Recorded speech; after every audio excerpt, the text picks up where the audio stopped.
Hey, what's going on, internet? This is Will, and oh Lord, okay. Um, it is January 21st. It is Wednesday.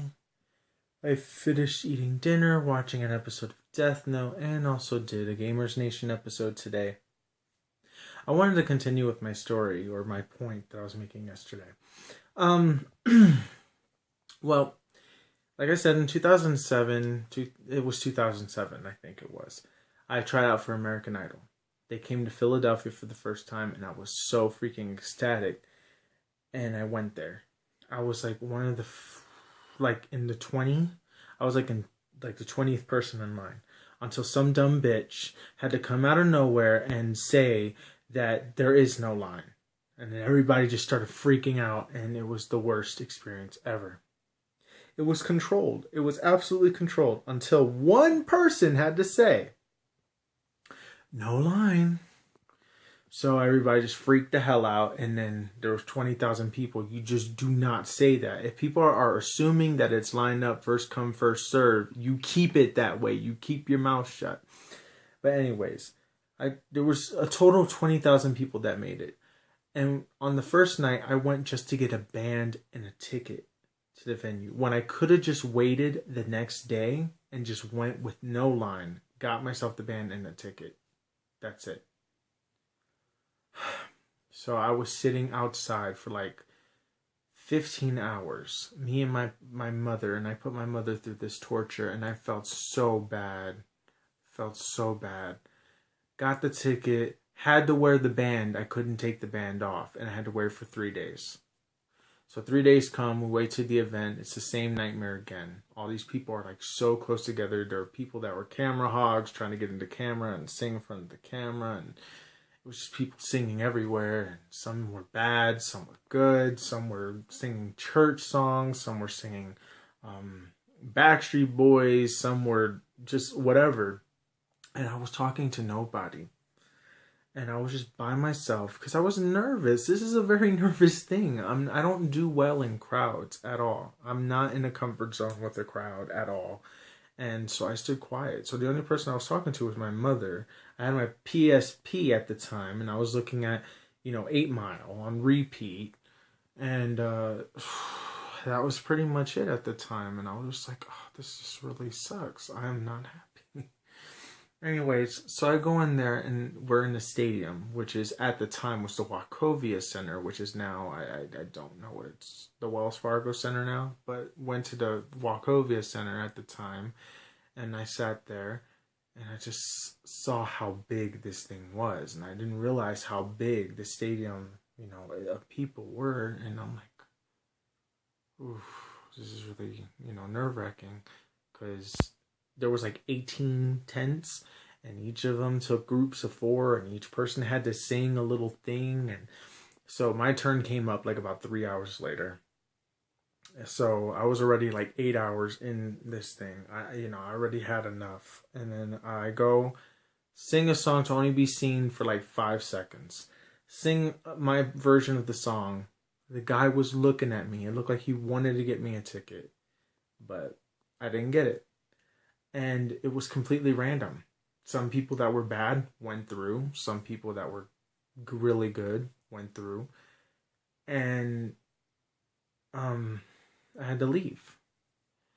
And so I went home, and it didn't bother me that much until I got home and in my bed, and I just fucking burst into tears. I was so heartbroken. And once that happened, I just realized my dream isn't going to come true. I'm not ready for this, because you have to deal with this feeling all the time. All the time. And even if you became famous, you had to keep up the work. You have to keep up the work ethic. You have to keep promoting yourself. You have to keep doing new material. You have to do better than your last material. And what if the first material you released was your best one? That's it. That's the end of your career. You are given so much money, like overnight. You have to work so much. You have to go to different countries. You lose your family, everything. And then I just felt like that dream just wasn't for me. And I guess where I come to full circle with this is that I got to a point in life where I didn't know what to do. That was my goal. That was my massive 100% goal in life. It was what I wanted to do. It was what I said I was going to do. It's whatever. That was I felt like that was my purpose. And the moment that I lost it, I became lost myself. And I just felt like I needed to escape. I didn't know who I was. I just was like, I was still in the closet at this time. I was freaking out. I just got so depressed, and it was just so bad. And then so I'm in a much better place now. But, it's just distance, It really can do something to somebody. Just the thing is that so many things happened. And it pains me, like my singing teacher passed away, the one that taught me to sing. So it was just like everything that pointed to what was once my dream died.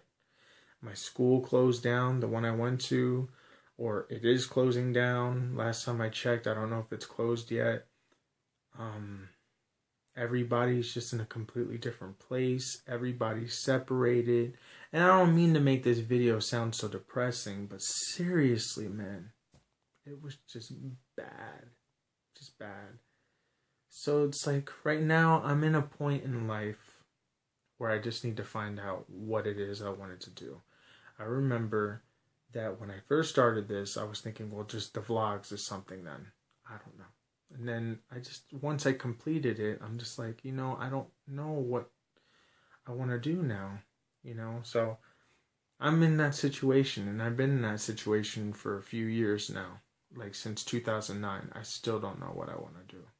I'm trying to think realistically because I don't want to set my goals too high. But then again, I don't want to set them so low. And the problem is I don't know what to do. I have no idea what I'm doing. No idea what I'm doing. I have no idea what I'm good at. I don't know. I just don't know. So that's where I'm at in life right now. But anyways, hopefully I find it, whether it be through this video or not. It's just everything is just uncertain right now. And it's starting to get to me. It's been getting to me for the past year. Like, just uncertainty and just not knowing. It's like everything just got foggy, and it's like you don't know anymore.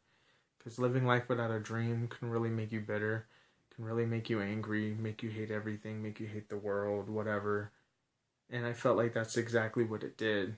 And I feel like, I just need to figure out what I'm going to do. So any suggestions is welcome, but as far as it is, that's where I'm at right now. Thank you guys so much for watching this episode. I will see you tomorrow, which will be Thursday, the 22nd. So, bye-bye.